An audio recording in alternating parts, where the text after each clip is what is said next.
rates as of April this year. What does that say about where we are as a country? I think Nigeria has resorted to being resilient. It's a beautiful Friday morning right here at the nation's capital, and of course quite a very moment to start anticipating another again weekend. To us, it means that we are here again on your screen this morning just to get you abreast with some informations and developments around the country. But just to tell you that, of course, I'm not gonna be doing this morning alone. I have my colleague joins me this morning. Good morning, Queen Agaba. Good morning, Mike. It's a beautiful Already painting the weekend red already. It's a beautiful Friday morning. Thank God it's Friday. Thank God it's Friday. Exactly. And there's a whole lot lined up this Friday, especially on the breakfast show, where we take you through topical issues, newspaper reviews, and our conversation with a very expert guest on the program this morning. And we have a whole lot lined up, from taste and texture to business and in the world of sports. Myself and Mike will be piloting the affairs. Yesterday, we saw at the National Executive Council meeting where the governors were meeting with the president at the presidential villa, where the president gave them a tax for the need for them to go back for food mechanizations and all of that, in a bid to addressing the challenges of food inflation. Because you understand the fact that, you know, we are putting a lot of concern on the federal, but what really happens, what are the state doing? What are the local governments doing? So the president have mandated that all governors go back to encourage local farming. Because I remember those days, you know, when Nigeria, we had what to eat from the family, talk of subsistence farming and all of that. So it's a wake-up call and a clarion warning for the president to call on the governors to go back to see how they can encourage, you know, production from the grassroots. Because the situation we have right now, we have to start looking for solutions, because over times we've been actually dwelling on the challenges, the crises and all of that. But can we start seeing how we can identify the solutions to the way forward? And that's what the president is already taking a bold step to address by calling on the governors of the local government to see what they can be able to do to address all of this. That will also top our discussion on the breakfast show this morning on Global Television. And of course, just to let you know that we are here for you this morning and to make your day, to start your day with some information, because you definitely have to be informed. Absolutely. Let's see what Fani has put on taste and texture.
Of course, before we get some of the package we have for you this morning, we want to get to look at the event over the week. On Tuesday, very particular, we saw what played out in the country. The popular David Adeleke, popularly known as Davido, was able to tie a knot with his hard drop Chioma, and a lot of concern on the fact that of Yoruba and the Igbo, the Southeast and the Southwest coming together, that colorful royal event on Tuesday. I understand, Queen, you may have, I don't know if you are FC or you are Davido, but look at, away from those, we saw back and forth dragging and all of that in social media, but we want to see beyond the event, the fact that we saw how the unity, was embraced. We saw the tradition, the mix of traditional vibes from the Yoruba traditional attires and all of that, and the expressions of the many, cultural heritage of Nigeria, which also portrays the fact that the unity of this country is possible, if we start putting some things behind us and see what we can do, to also create a lot of unity. Because by that marriage, it means you've brought family from Imo State back to Ocean State together. To me, it was quite a very colorful one. I don't know how one makes out of it. It's colorful. Let's look at the beauty of the event and then the beauty of the union, of their coming together. I think with all of the political wars that we experienced prior to the elections, and then the tribal wars we experienced as well, where we saw the Yoruba on the Igbo conflicting. And, it just goes to show that Nigerians are only divided by politics. Politicians use tribalism as a weapon to fight us, but truly, the true Nigerian spirit is united. Nigerians are united. And they say that Nigerians only fight when it's election time, Igbos and Yorubas, but they settle in marriages and in beds. So you can see the beauty. You saw the governor of Osun State, how he was, immersing himself in the Igbo tradition, speaking Igbo, raising songs in Igbo. It was such a delight, to see that beautiful ceremony of two tribes that are mostly at war in this country, exactly, coming together, and to see that the very famous Davido is, in the center of it all, and his heartthrob Chioma at the center of it all. It was just a beautiful union. And then let me extend, because there were all sides to the event. A lot of people were talking on Twitter, Instagram, everywhere. People were giving their 2 cents. And, the marriage ceremony itself, it's beautiful. The union itself is beautiful. Now, there are sides. The sides to this whole beautiful ceremony, people will always pick their sides. Some people are saying, they hope that Davido lives up to the expectations of Chioma. I'm like, you're not in her heart, so you don't know the expectations. There's been allegations of cheating from his end. And so people are saying, if I were Chioma, I wouldn't get married to Davido.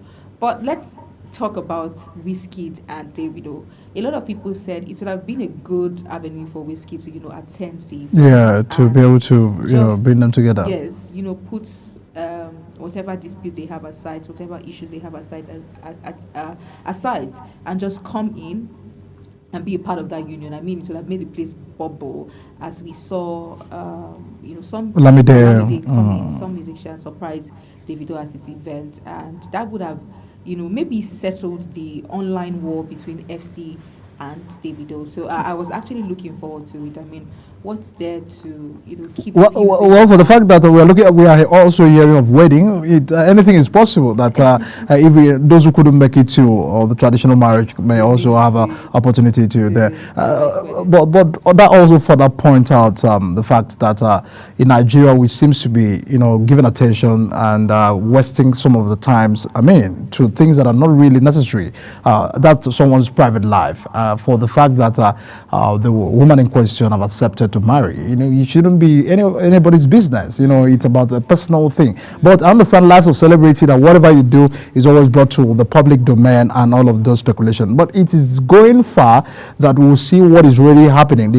the ripple effect of that wedding, that marriage ceremony is also still trailing on the social media, where some persons, have further get to, makes a lot of other concern about other issues that were not even necessary. We talk of a very dark man who is already standing on a very controversial concern right now, calling on Obi Kubana, calling on some Pablo and all of those, some of the big guys we have in the entertainment industry, because when you see how the entertainment industry is divided, you come to the political scene, it's divided. And then we are asking, wondering where other sector in Nigeria can be working. And this is also a lesson to the young people, the moment where we start, dropping some of our differences with people and see how we can do a healthy competition. I think that way works for us. Everybody, the sky, they normally say, is big enough to accommodate everybody, every dream, every aspiration.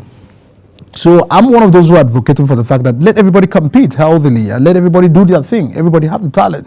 A moment where somebody is dragging skid makers, content creators, not to have capacity and all of those comparison, contrast and all of that, it's quite very unnecessary. And for the fact that when Nigerians were actually dragging over Davido's wedding, youth of Kenya were on the street protesting, for the review of the finance bill and all of that. So at the end of the day, they won. They won in the protest. Their voice were heard loudly and clear. This further, give a premium to the fact that some of the things we do is a misplaced priorities. A bit of somebody's marriage, celebrate and go. Let's give attention to the many national issues. A lot of young people, since after the election, have lost interest about what the National Assembly are doing, what the president is doing, what the local government chairman are doing, the state governors are doing. We are not holding them accountable. At the end of the day, we want the country to work. But democracy provides freedom of people, trying to hold your leaders accountable. So I'm very much particular about, the attention of the young people, which I'm also the Gen Zs and all of that, which we are also part of. But we can continue to see what we can do to make a society better, other than just giving attention to things that are not basic. But it was a drama of the week, and as always in Nigeria, whatever trends is always a moment. It's a moment, it's a moment, and after a week or thereabout, I think we'll also have another story that will be coming in. From the look of things, Davido's wedding is going to trend for more than a week, over to a month, because very dark man in the picture. He's already coming from another angle right now. Different angles and always bringing controversies to everything. And I feel like you rightly said, let us pay attention to what is important and leave other irrelevant. Exactly. The deal has been done already. Chioma is married to Davido, and it's a good thing. It's a good celebration. Can we move on from that and not start talking petty talks like who got invited? Who got invited? Who Yeah. get invited? Invite or not, that doesn't take away the relevance or importance you play in your sphere of influence. So let's move on and not drag people unnecessarily. A big to get to know the drama over the course of the week and the concern of many young Nigerians regarding the outcome of Davido's wedding and the expectation as well. But as we have advocated right now this morning, that was a part of the event of the week. Can we now move over from that and start looking at pressing national issues, which is actually, troubling the country right now? But let's get to see the roundup of sport. Anthony Momodu has a package for us this morning. We'll get to see that some highlights in the world of sports. Fans, welcome to Sports News Update. Let's begin from the Euros, where Gareth Southgate was targeted with missiles by irate England fans following their latest dismal Euro 2024 performance in Cologne. England topped the group with a goalless draw against Slovenia, but they were once more booed by their own supporters after the final whistle, while head coach Southgate had 3 plastic pint cups thrown at him as he acknowledged the travelling fans. Further doubt over the team's hopes of winning a tournament they were billed as favourites for have emerged, while uncertainty over Southgate's position as head coach post-Euros will increase following the supporters' reaction after another abysmal display in Germany. Get a shot in, squares it, Novak Djokovic raced from the center court to watch his beloved Serbia in Euro 2024 action on Tuesday. The tennis superstar practiced at Wimbledon during the day as he recovers from knee surgery after pulling out of the French Open earlier this month. He then hot-footed it across to Munich to take his seat for Serbia's crucial clash with Denmark and was seen betting out the national anthem ahead of kickoff. Serbia entered the game knowing they needed a victory to keep their hopes alive of progressing to the last 16, and Djokovic was on hand to offer his full support as he wore a Serbia shirt in the stand. He was also happy to pose for selfies with fans as he took in the atmosphere at the Allianz Arena. Get a shot in, squares it, into the... And moving to Copa America, a game official in Canada's Copa America win over Peru collapsed in a frightening scene in Kansas City. Guatemalan assistant referee Roberto Aponjorge had to be removed from the field on a stretcher during added time in the first half, soon after Canadian goalkeeper Maxime Crepeau urgently called for EMTs to rush to the official's aid. Aponjorge, however, reportedly stood to his feet soon after worrying players and fans at Children's Mercy Park, home of the MLS Sporting Kansas City. He was then placed on the stretcher. Second assistant referee fell to the ground. ESPN's Luis Miguel wrote on the X, "Game immediately stops. It's extremely hot here in Kansas," he wrote. Aponjorge was given a round of applause as fans. While leaving the field, the heat index in Kansas City was over 100 degrees in 51% humidity during the first half of Tuesday's game. Get a shot in, squares it, into the... I'm talking Mixed Martial Arts. Alex Pereira has ruled out a possible return to middleweight for a third fight against former champion Israel Adesanya. In a recent interview, Pereira made it clear that a trilogy fight with Adesanya was unlikely. Pereira and Adesanya have one of the most intense rivalry in combat sports, which includes 4 fights across kickboxing and MMA, with Pereira leading the series 3-1, twice defeating Adesanya in kickboxing before transiting to MMA, where they met again in the UFC. In their first MMA bout at UFC 281, Pereira stunned Adesanya with a 5th-round TKO to capture the middleweight title. However, Adesanya exerted revenge at UFC 287, reclaiming the title with a 2nd-round knockout. This heated rivalry has captivated fans and added significant drama to their encounters. Get a shot in, squares it, into the... I'm talking boxing. Alexander Usyk has announced that he will be vacating his IBF heavyweight title, leaving the path clear for Anthony Joshua to get his shot at becoming a 3-time champion in boxing's blue ribbon division. The Ukrainian was given an exemption from making a mandatory defense of his belt so that he could face Tyson Fury last month, and he was crowned undisputed champion after beating the Gypsy King via split decisions in Saudi Arabia. He has now agreed to a rematch with Fury on December 21st, but all of the titles will not be on the line this time. Usyk took to social media to confirm he will be vacating the IBF belt on Tuesday night, with Joshua now expected to fight fellow Brit Daniel Dubois for its Wembley Stadium on September 21st. And that's how we call it a wrap on the Sports News Update. I am Anthony Momodu.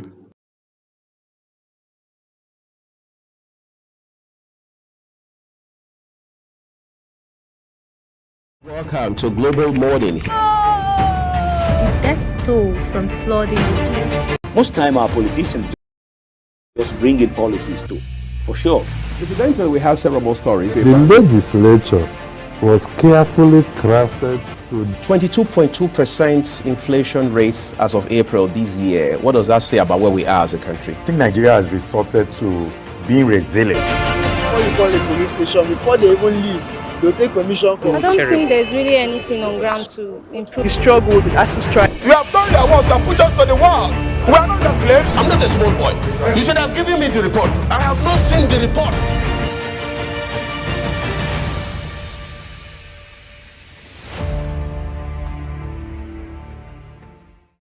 Welcome to Global Morning. The death toll from flooding. Most time our politicians just bring in policies too, for sure.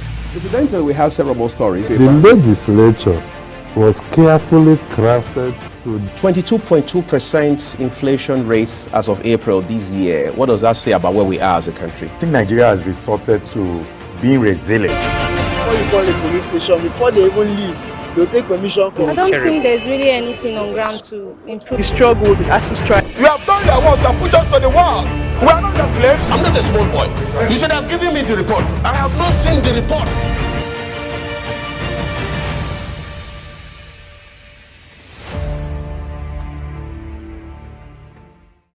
Welcome to Global Morning. The death toll from flooding. Most time our politicians just bring in policies to, for sure. Incidentally, we have several more stories. The legislature was carefully crafted to 22.2% inflation rates as of April this year. What does that say about where we are as a country? I think Nigeria has resorted to being resilient. Before you call the police station, before they even leave, they'll take permission from I don't think there's really anything on ground to improve. the struggle with the ASU strike. You have done your work, you have put us to the wall. We are not the slaves. I'm not a small boy. You should have given me the report. I have not seen the report.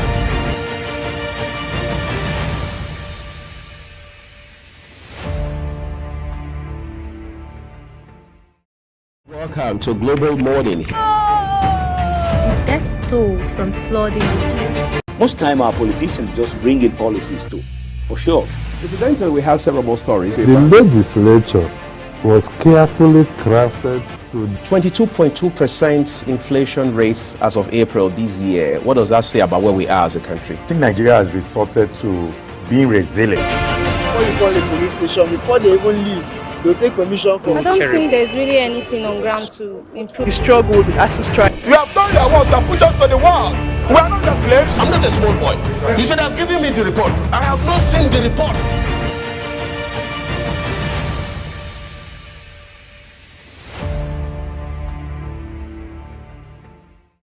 Welcome to Global Morning. The death toll from flooding.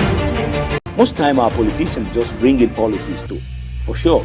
Incidentally, we have several more stories. the legislature was carefully crafted to 22.2% inflation rates as of April this year. What does that say about where we are as a country? I think Nigeria has resorted to being resilient. Before you call the police station, before they even leave, they'll take permission from I don't think there's really anything on ground to improve. the struggle with the ASU strike. You have done your work, you have put us to the wall.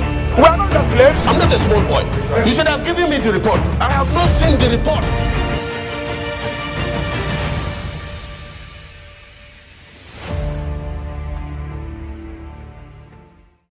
Welcome to Global Morning. The death toll from flooding. Most time our politicians just bring in policies to, for sure. Incidentally, we have several more stories. the legislature was carefully crafted to 22.2% inflation rates as of April this year. What does that say about where we are as a country? I think Nigeria has resorted to being resilient. Before you call the police station, before they even leave, they'll take permission from I don't think there's really anything on ground to improve. the struggle with the ASU strike. You have done your work, you have put us to the wall.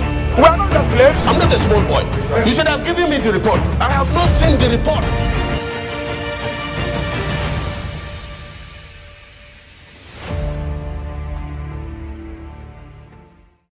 Welcome to Global Morning. The death toll from flooding. Most time our politicians just bring in policies to, for sure. Incidentally, we have several more stories. the legislature was carefully crafted to 22.2% inflation rates as of April this year. What does that say about where we are as a country? I think Nigeria has resorted to being resilient. Before you call the police station, before they even leave, they'll take permission from I don't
Hello and welcome to all of viewers in Nigeria and around the world to AM News here on Global Television, coming to you live from the nation's capital, Abuja.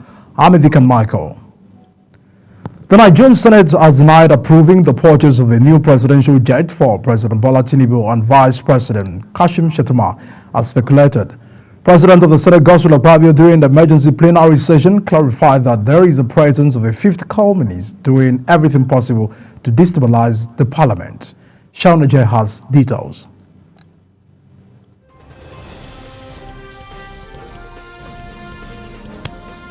What happened? There were reports that President Tinubu was seeking the National Assembly's approval of funds for the purchase of a new presidential jet. The President of the Senate says the procurement of a new presidential aircraft is false. Run the Senate by answering people in the social media, because the social media is garbage in, garbage out. I was in Zanzibar attending to Inter-Parliamentary Union meetings when that information went out that the Senate President has said he will approve a brand new plane for the President, irrespective of whether there is suffering or no suffering. There was never a time such a statement came from me, because I've never had any correspondence to approve a plane or not to approve a plane.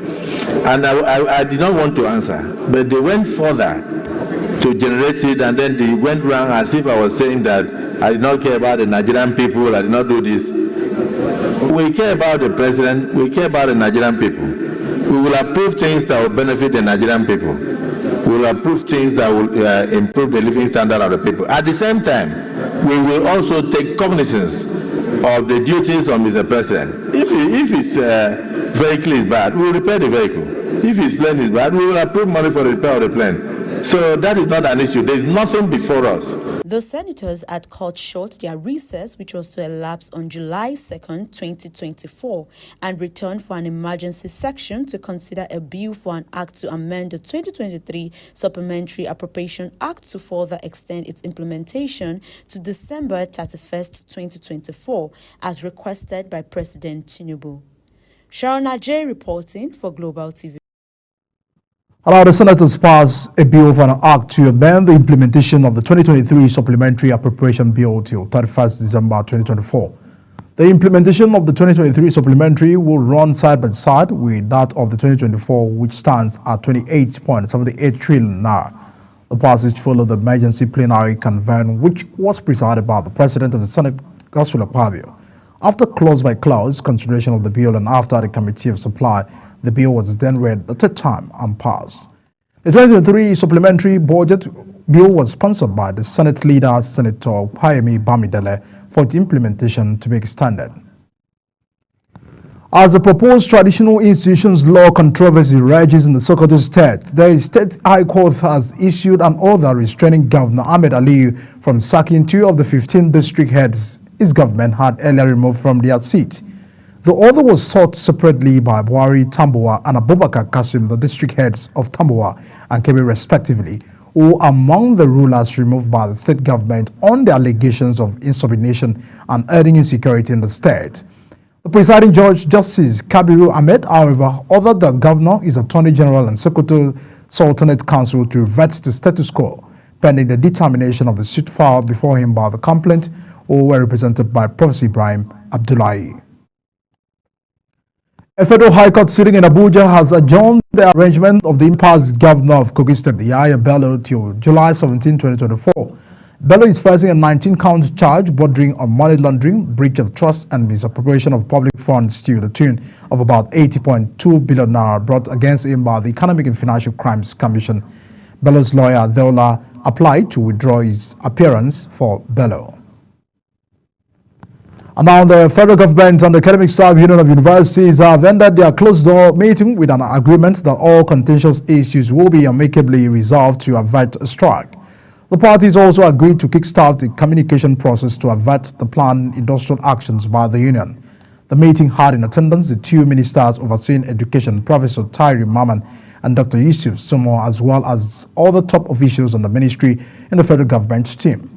Leading the union's team, ASUU President Professor Emmanuel Osodeke said the negotiation process had begun with the hope that the federal government will follow up on what has been agreed on. The Nigeria Education Loan Fund has approved the disbursement of student loan to successfully applicants. The fund held its inaugural board meeting, marking a milestone in its mission to support students with financial aid. Under the leadership of its chairman, Jim Ovia, the board approved the immediate disbursement of student loans to successful applicants. At our Nigeria Governors Forum has assured Nigerians on the organized level that better minimum wage will result from the ongoing negotiations.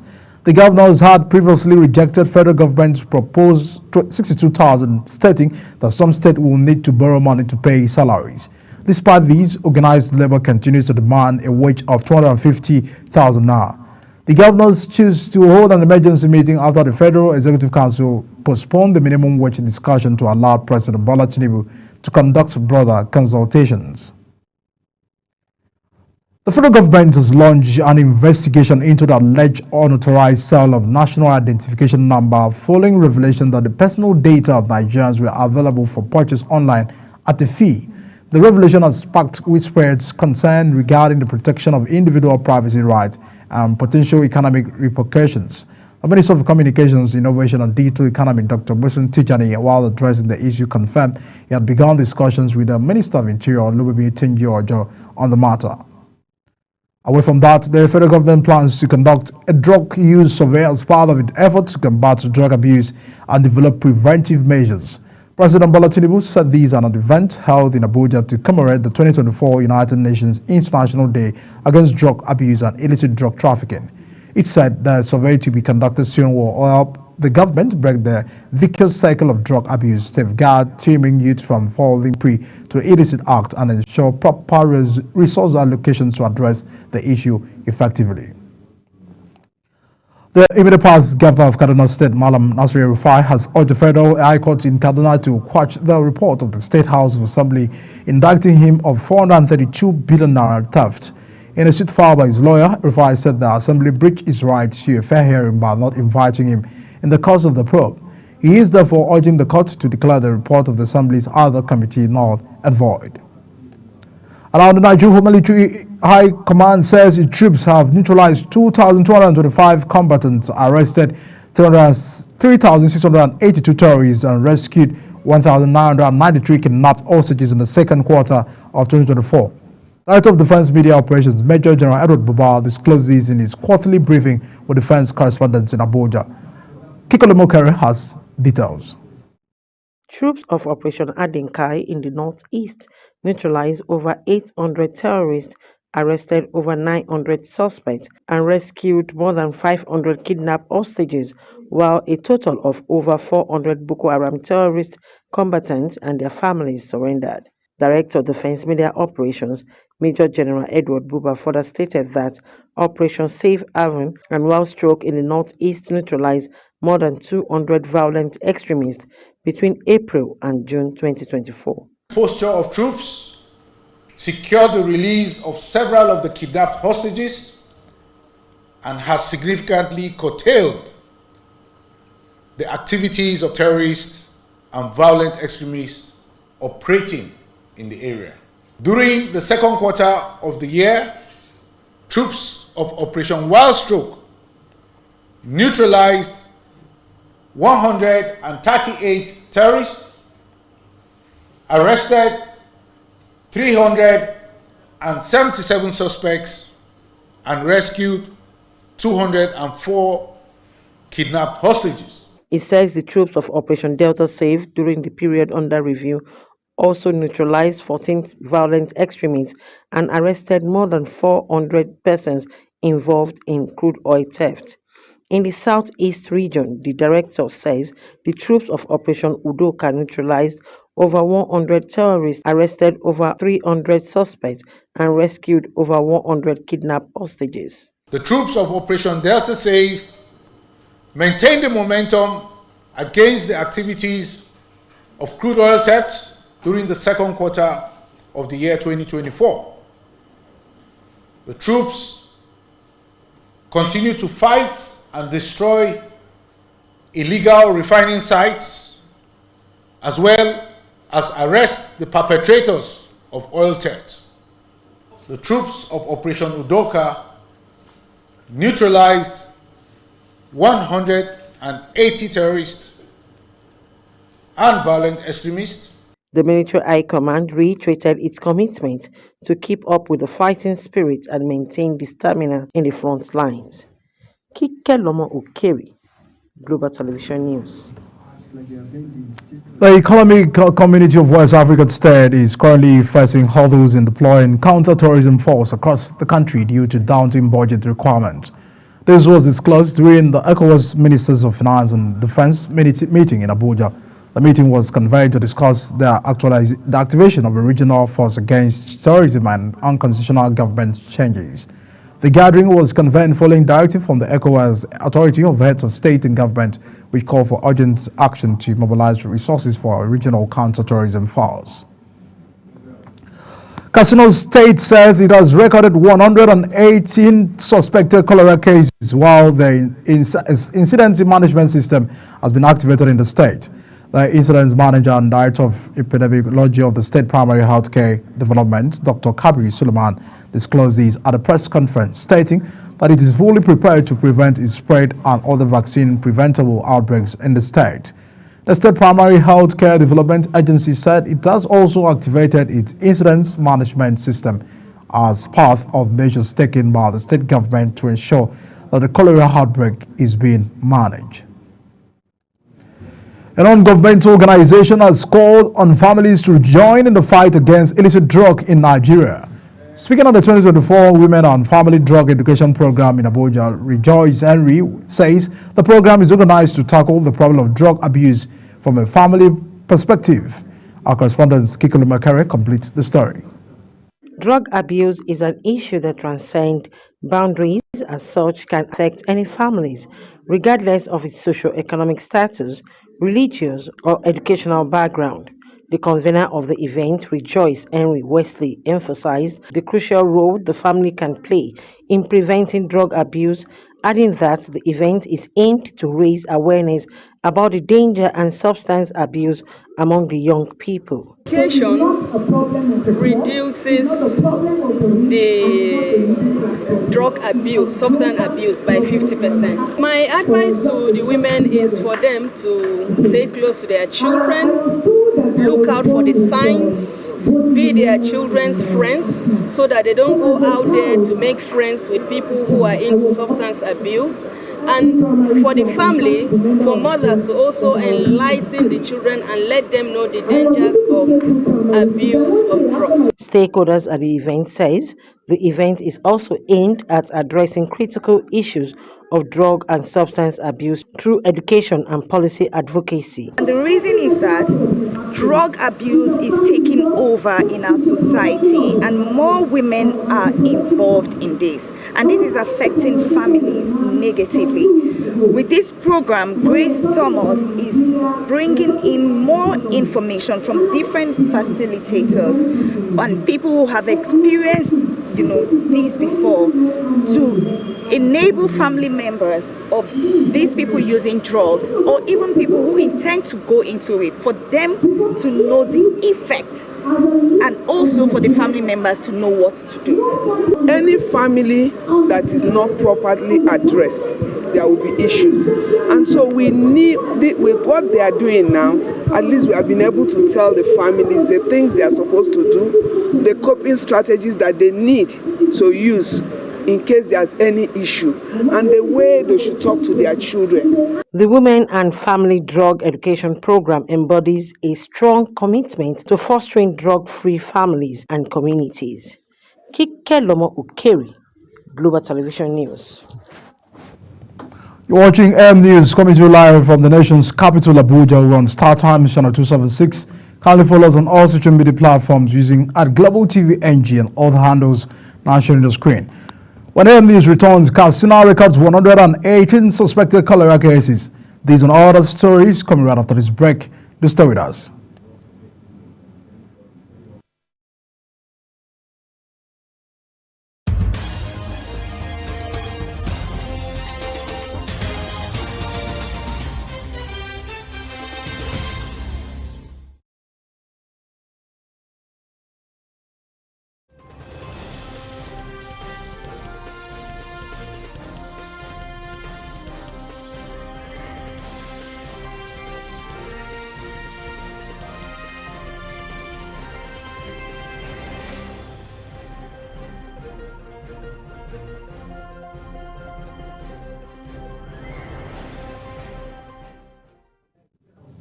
Many thanks for staying with us on AM News. Now to foreign scene. As temperatures rose in southern Pakistan, so did the body count. The AD ambulance service says it usually takes around 30 to 40 people to the Karachi city at the Morg Valley. However, over the last 6 days, it has collected some 568 bodies and 141 of them on Tuesday alone. While it is not clear what the cause of death in each case is, the rising number of deaths came as temperatures in Karachi soared. Away from that, Bolivian police have arrested the leader of an apparent attempted coup hours after the presidential palace in La Paz was stormed by soldiers. Hundreds of troops and armored vehicles had taken up positions at the Morelos Square where key government buildings are located. One armored vehicle smashed down the main gate of the presidential palace, allowing soldiers to enter.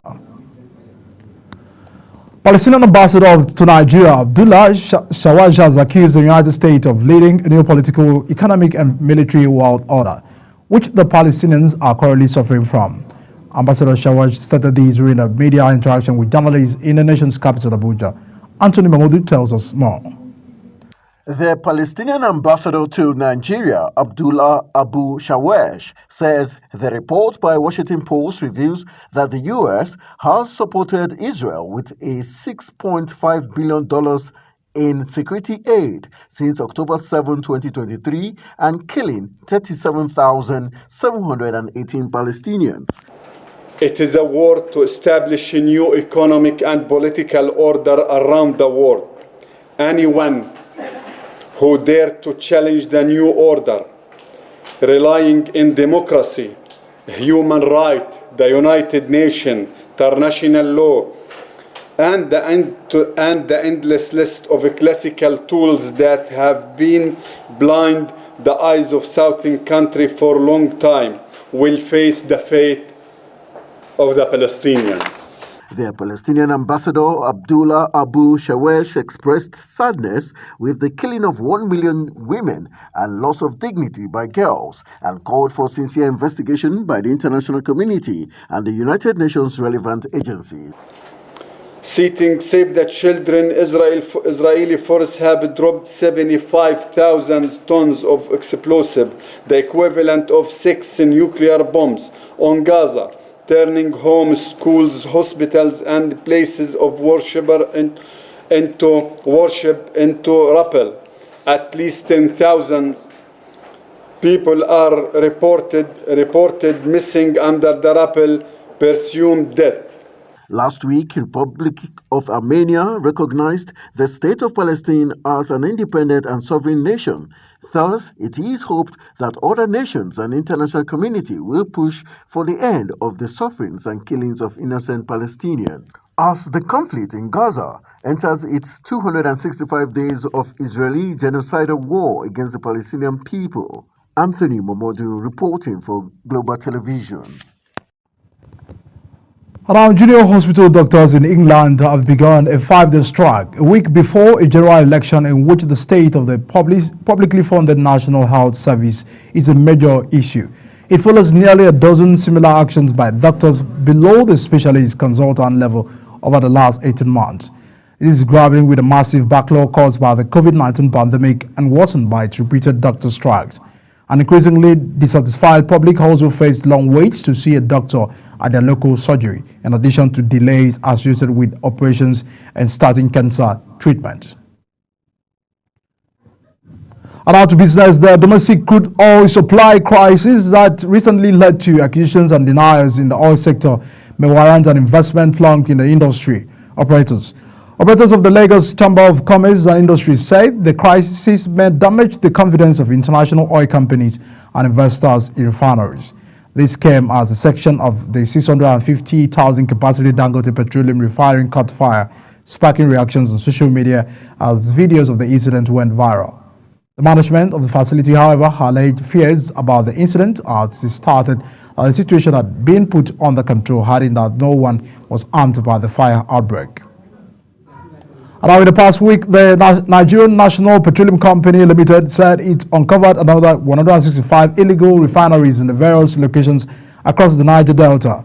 According to NNPC documentary between June 15 and 21st, about 400 incidents of oil theft and vandalism were reported by both the government and private security agencies. It was said that 69 illegal connections were discovered and disconnected in Bayelsa and Rivers State. It is noted that no fewer than 8 cases of oil spills owing to vandalism or illegal connections were reported across the region. Away from that, Kano Electricity Distribution Company has dragged the Manufacturers Association of Nigeria before High Court of the Federal Capital Territory Abuja over unlawful interference, resulting in revenue losses up to the tune of 5.3 billion naira.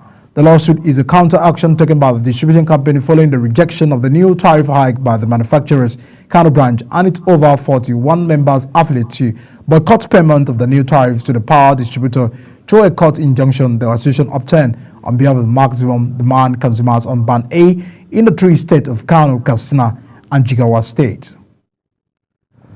Now, the Central Bank of Nigeria says it will discontinue the foreign exchange price verification system portal used by the importers from July 1st.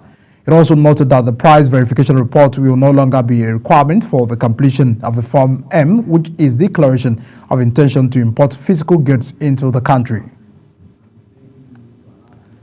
And now to sports.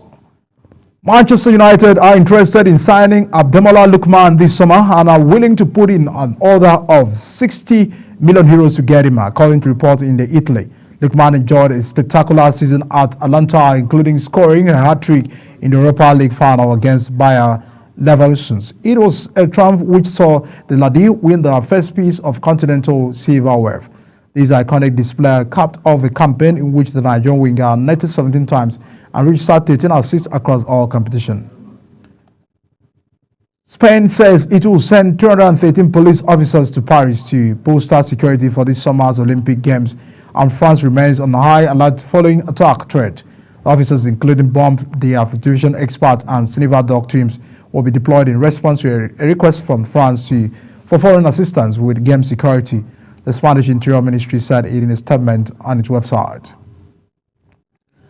Former Prime Minister of Georgia has pledged to give 8.4 million euros to the nation's football team after they beat Portugal at the Euro 2024. Georgia, managed by the former French defender Willy, overcame Portugal's 2-0 for the last 16th stage, where they will face Spain.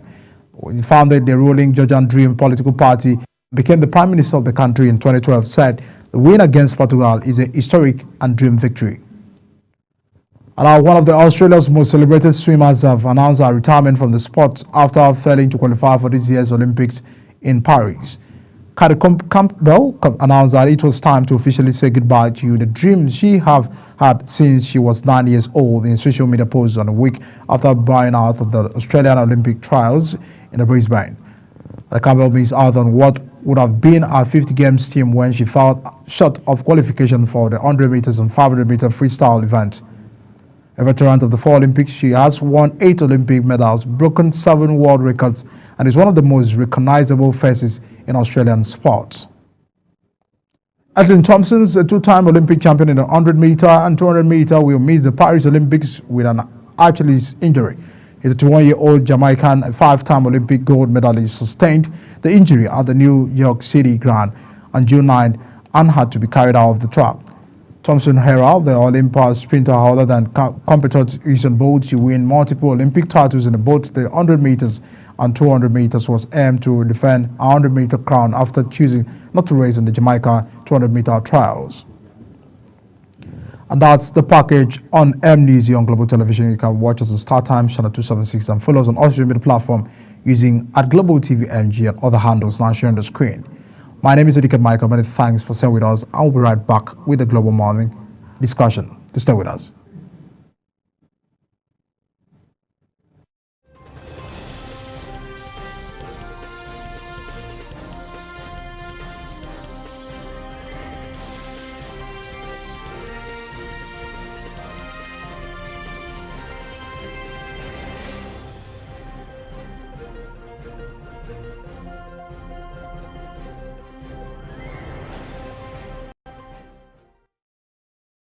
With every government and introduction of new policies, businesses of all kinds and sizes seize the opportunity to evolve and redefine themselves. Business Point on Global Television is where we follow the money